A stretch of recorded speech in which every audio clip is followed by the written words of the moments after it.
When you hear the word Venice, I'm sure your mind goes straight to canals, maybe gondolas, and all that incredible Renaissance art. For this, though, I want you to just push all of that aside. We're going to look at Venice not as a city, but as something way more modern, and frankly, way more ruthless. Think of it as a cold, calculated corporate state.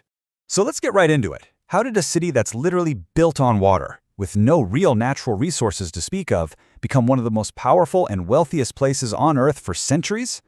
Well, the answer starts to make sense when you stop thinking of it as a romantic getaway and start seeing it for what it was, a perfectly engineered machine. All right, so every big corporation, right, it needs a manufacturing division.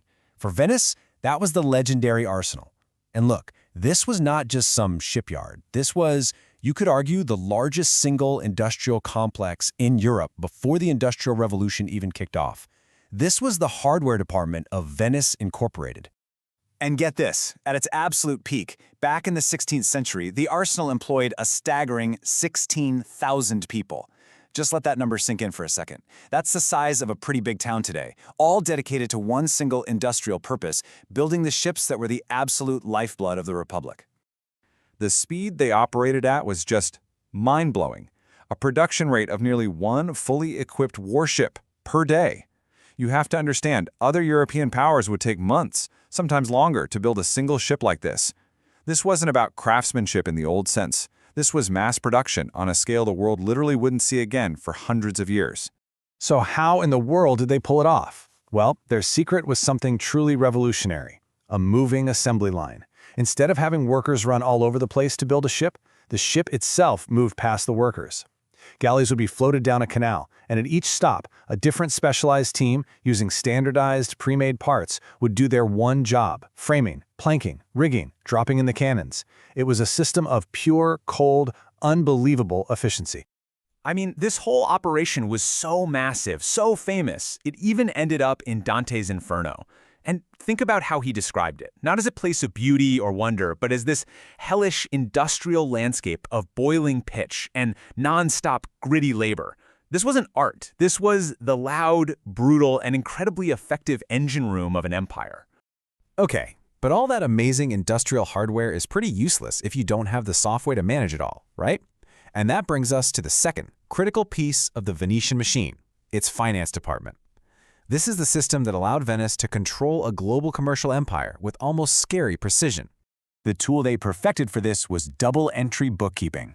Now, I know, that sounds incredibly dry, but trust me, this was a weapon.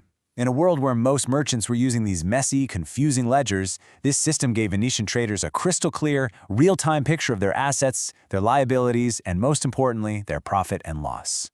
Now, merchants had been using versions of this for a while, but it was a Franciscan friar, Luca Pacioli, who published the definitive guide to it in Venice in 1494. He basically wrote the user manual, and he even warned that a merchant should not go to sleep at night until the debits equaled the credits. He essentially wrote the code that ran the entire operating system of Venetian trade. And the simple genius of it was this: every single debit has to have an equal and opposite credit. The books always have to balance. Now imagine you're a merchant managing complicated deals from Egypt to England. This was a perfect, self-checking mechanism that guaranteed total accuracy and made it incredibly hard for anyone to cook the books. It was the ultimate tool for micromanaging an entire empire. So, you've got the best ships on the planet and the world's most advanced accounting system. What's next? You need a logistics and distribution network to project all that power. For Venice, this was the state-controlled Convoy system, a perfect, and I mean perfect blend of government power and private money. They called this system the Muda.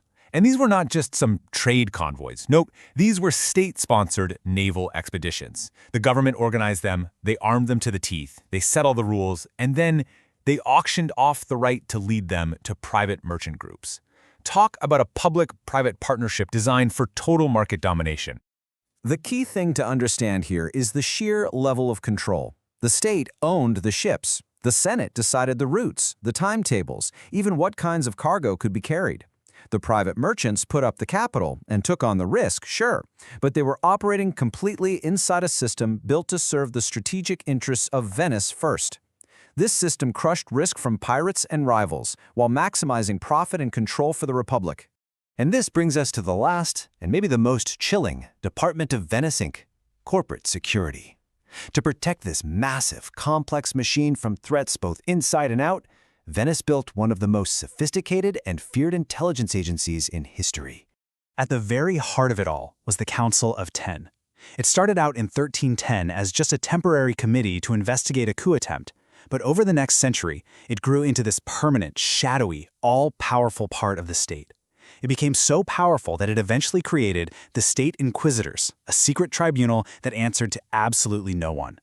As the historian Edward Wallace Muir Jr. puts it, this wasn't just another part of the government. The Council of Ten was the government. They were the real, unaccountable board of directors, the true power pulling the strings behind the public face of the Republic. And their powers were, well, absolute. They had a secret budget, a huge network of spies, and they used anonymous tip boxes to police the entire population. They could arrest, try, and execute anyone, even the most powerful nobles, completely in secret. This was a corporate security division with the power of life and death, and it was all dedicated to one thing: protecting the interests of the firm. So when you start putting all of these pieces together, the industrial might, the precise financial control, the state-run logistics, and that ruthless internal security, you don't really get a city anymore. What you get is a blueprint. I mean, the structure is just undeniable. The Arsenal? That's your manufacturing division. Double-entry bookkeeping? That's your finance department. The Muda system? That's your global logistics and sales network. And the Council of Ten? That's corporate security, taking out threats and keeping everyone in line. Every single piece was interlocked, optimized for pure profit and power. And that really leaves us with a final question. Was Venice ever really a city, in the way we think of one? Or was it something else entirely? A prototype for the modern multinational corporation, just one that was armed with warships and dressed up in the pageantry of a republic. When you look at the evidence, it really does look like a machine, a ruthlessly efficient machine that was centuries ahead of its time.